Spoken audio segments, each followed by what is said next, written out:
In the last few months, the world of chocolate has melted under the progressive movement to the cheers of chubby socialists everywhere. First, some were calling for the dick vein on the Snickers bar to be removed, replacing it with a less offensive smooth version. And, at least according to Nick, our chocolate penis expert, there have also been renewed calls for a more representative range of Snickers, with white chocolate and caramel versions available. To our horror, we then realised that the world of chocolate is nothing but a reflection of centuries of phallic-obsessed dominance, albeit in different shapes and sizes. So why stop at the throbbing, veiny Snickers? There are other candy bars to go after too, all dripping with the patriarchy. 100-gram bars are just for men, women have to settle for the 84-gram bar. There's Three Musketeers, as if just one man isn't enough. And don't get me started on Ferrero Rocher, they're literally shaped like balls. Luckily, Mars, the company behind Snickers, has made some progress. This year they rebranded the entire M&M family to be more inclusive. Now the red M&M is nice instead of being a bully, and the orange M&M has solved his undiagnosed mental disorders by tying his shoelaces. But with these important changes, in yet another demonstration of chocolate-based sexism, even the female M&Ms are being held to a higher standard. They're not allowed to express their own sexuality, with the brown M&M being forced to wear what the old white men over at Mars view as professional heels, and the green M&M is being infantilized, swapping her boots for sneakers. And the two female M&Ms have been further desexualized, setting aside their supposed rivalry for the smooth-crotched attention of the male M&Ms. Seems a bit redundant given that some of them don't even have nuts. Mars had time to improve the red M&M's manners and to slut-shame the female M&Ms, but no one gave a damn when the orange M&M was torn apart by his psychopathic friends, who even used his guts to spell out the word caramel. Now you might be thinking, why exactly have these sweet treats become the newest target in the ever-raging culture war? Well, it turns out the only thing these progressive activists care more about than indoctrinating your kids, destroying gender norms, and ruining Western society in general is chocolate. I'm Ian Haworth, and this is Off Limits.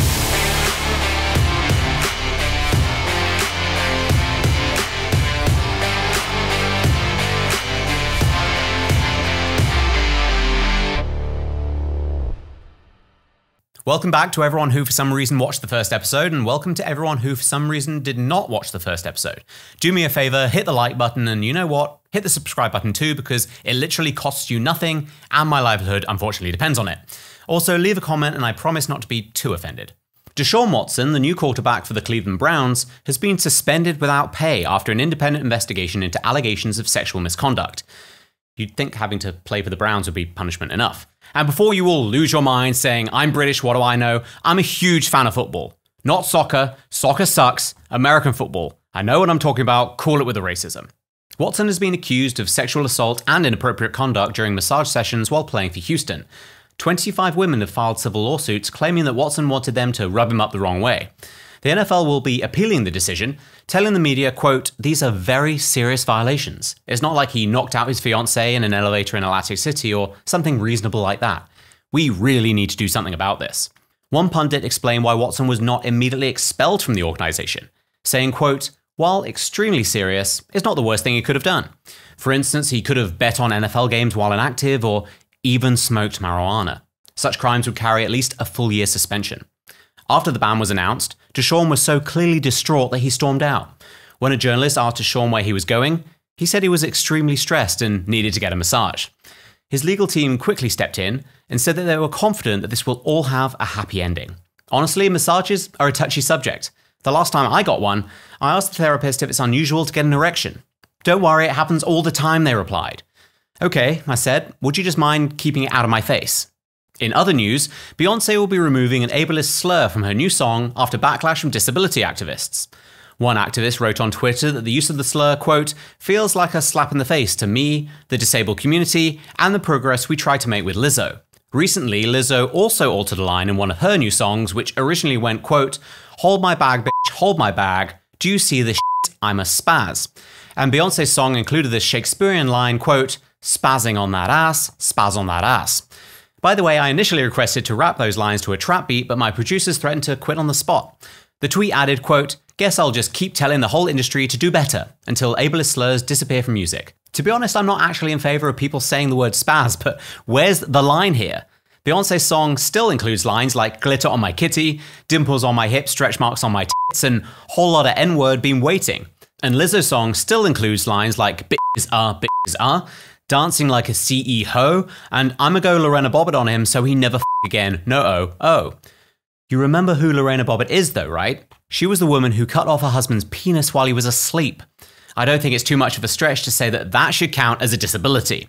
Do better, Beyoncé and Lizzo. Do better. And in case you missed it, according to a British model, Spain's Equality Ministry used her image without her permission in a body positivity campaign, and edited out her prosthetic leg. They did add armpit hair though. While Spanish authorities clearly have no problem with old women or fat women, the fact that yet another legless British tourist has been disrespected on the continent has left many people hopping mad. A 51-year-old army veteran was arrested in England for posting a meme which arranged the LGBT progress flag into a swastika. The arresting officer said that Darren Brady was being detained because the meme had made someone feel anxious. According to reports, the police first tried to force Brady into paying for a re-education course to avoid being charged with a crime. Presumably it would have been a waste of time given that the man didn't speak a word of German. And finally, Congresswoman Liz Cheney has responded to critics by sharing a picture of Yellowstone's Kevin Costner wearing a t-shirt that said "I'm for Liz Cheney," with a caption that added "Real men put country over party." Nothing like a fake Republican sharing a picture of a fake cowboy on Montana to try and convince the people in a state you rarely visit that you're a Republican after all. Because Montana and Wyoming are the same, at least to the people who spend their lives hobnobbing in DC until campaign season. Then again, maybe Kevin Costner was given a choice between wearing the t-shirt and going on a hunting trip with Liz Cheney's dad, Dick Cheney, and didn't really fancy getting shot in the face. Based on the feedback we've been getting, one thing is clear. Quite a lot of you would like nothing more than to sit on my face. While the vast majority of you will never achieve that dream, I do have the next best thing. On watchofflimits.com/shop, you can buy the official Off Limits with Ian Haworth pillow. It comes in a variety of sizes, depending on your needs, and is adorned with this face. And if you're into it, you can flip it over and enjoy the other side. And unlike my real face, this pillow is machine washable. Like my real face, it's 100% polyester. Do not rest until you buy your very own Off Limits with Ian Haworth pillow today. You might actually want to buy two, because you will need one to scream into for the next segment. Insider trading politicians are the worst.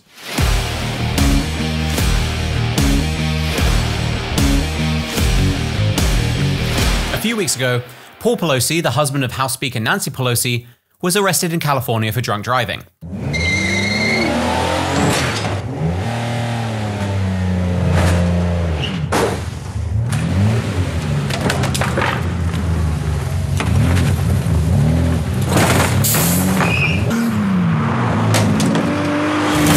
Despite causing a two-car wreck while intoxicated, Paul Pelosi is still an above-average driver for the Bay Area. But he isn't best known for playing real-life Mario Kart on the streets of San Francisco. No, he's best known, alongside his wife, for making an absolute ton of money in the stock market, which, in addition to real estate and exporting flying monkeys to Iran, has made the Pelosis a California dynasty. But Nancy Pelosi isn't alone. She's just one of many exorbitantly wealthy politicians. In fact, she's only the 14th richest member of Congress. What a schlub. She's only personally worth around $46 million, or around $120 million if you include Paul Pelosi. Senator Rick Scott is worth $200 million. That's more than 4 Nancys or 200 Hunter Bidens. Somehow, on salaries that top out at just over $200,000 a year, so many politicians are rich. Yes, some of them were rich before and some will get rich after, but a lot get rich, or at least much richer, during. People like multi-millionaire Maxine Waters, who Business Insider listed as one of their 14 most corrupt members of Congress back in 2014, for arranging meetings between Treasury officials and One United Bank, a bank her husband had a big financial stake in, which ended up receiving $12 million in bailout money. Oh, and she's chairwoman of the House Financial Services Committee, by the way. But while politics will always have this gross, you scratch my back, I'll flood your wallet with cash system, there's another layer of arguable corruption that's going on in plain sight. Insider trading. Now, Congress is supposed to be limited by what's known as the Stop Trading on Congressional Knowledge Act, or STOCK Act if you love acronyms. It was passed in 2012 and bans politicians from trading on confidential information they learn while in office, and also requires members of Congress to disclose all transactions over $1,000 within 45 days. If they're late, they're fined $200 for their first offense. Amazingly, this fine isn't the insurmountable deterrent they thought, because this law has been violated by 66 members of Congress and counting, leading to renewed calls for legislators to be banned from trading individual stocks. Because this is basically what Congress looks like when the cameras are off. Look what I found in my pocket! Look! A year's salary right here! What I call them?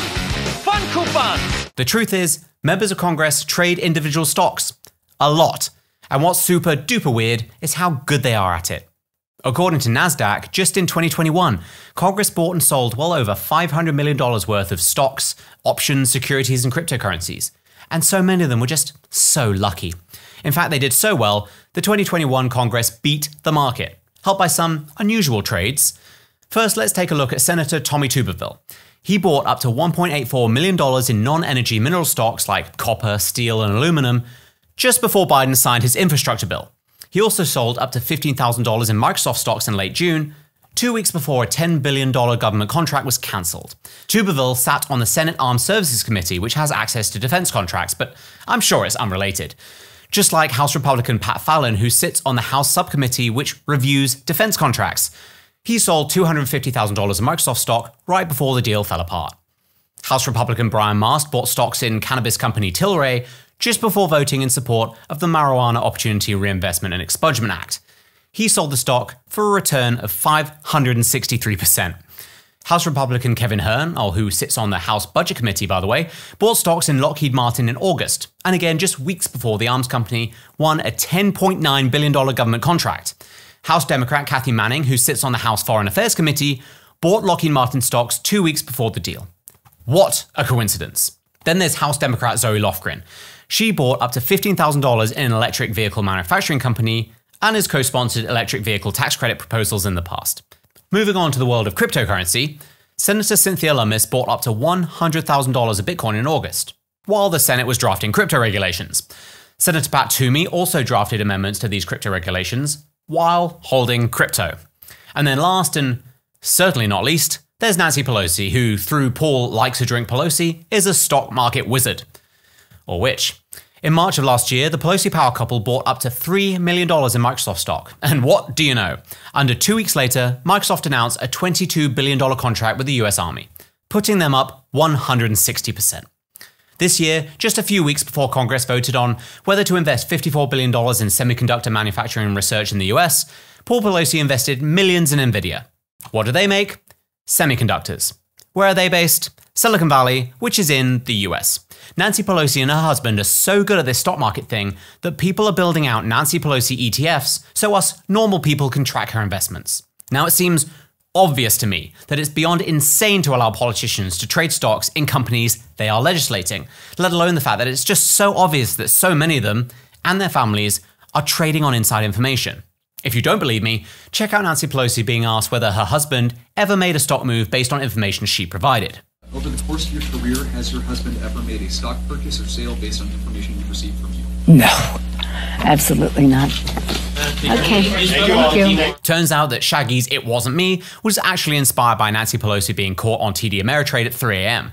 After that awkward question, Nancy Pelosi scuttled off because a wad of hundreds was giving her a wedgie.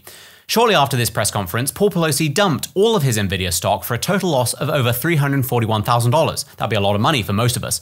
Either they're feeling the pressure, or Nvidia will go out of business next week. But are we really, honestly surprised that members of Congress, including Nancy Pelosi, who's Speaker of the House, who have made millions upon millions of dollars in the stock market, don't want to make it harder for them to game the system? I'm pessimistic that the average person could reliably legislate their own behavior, let alone the swamp creatures in DC. I told you that pillow would come in handy. So if you haven't thrown your phone through a window by now, we should all be able to agree that the stock market should be off limits to the very people who are best positioned to manipulate and profit from it. But because we allow Congress to police itself, there's not much we can do right now. The House is working on legislation that might ban members of Congress, senior staff, and maybe their spouses from buying, selling, or trading individual stocks. But remember, Nancy Pelosi is Speaker of the House. This is the woman who thought the best way to prove she was just like the average citizen was to put on her favorite wig and call into the Late Late Show to show off her $24,000 freezer full of $12 a pint ice cream. If you think Nancy's going to take a pay cut because of a silly thing like corruption, you're higher than Joe Biden at a press conference. But there is a bright side. When the American dollar becomes worthless and China buys the country from under us, she will be just like us. Oh, except the Pelosi family has millions of dollars invested in China, so maybe not. Thanks for joining me. Please don't forget to hit that like button, the notifications bell, subscribe to the channel for other videos, anything to keep the show afloat. I'll see you next time on Off Limits with me, Ian Haworth.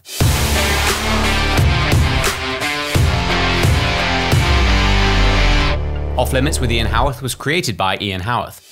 Produced by Austin Stevens. Executive producer Ian Haworth. Written by Ian Haworth, Austin Stevens, and Nick Sheehan. On Call Tantric Massage Therapist Nick Sheehan. Off Limits with Ian Haworth is a Half Crown Productions show. Copyright Half Crown Productions 2022.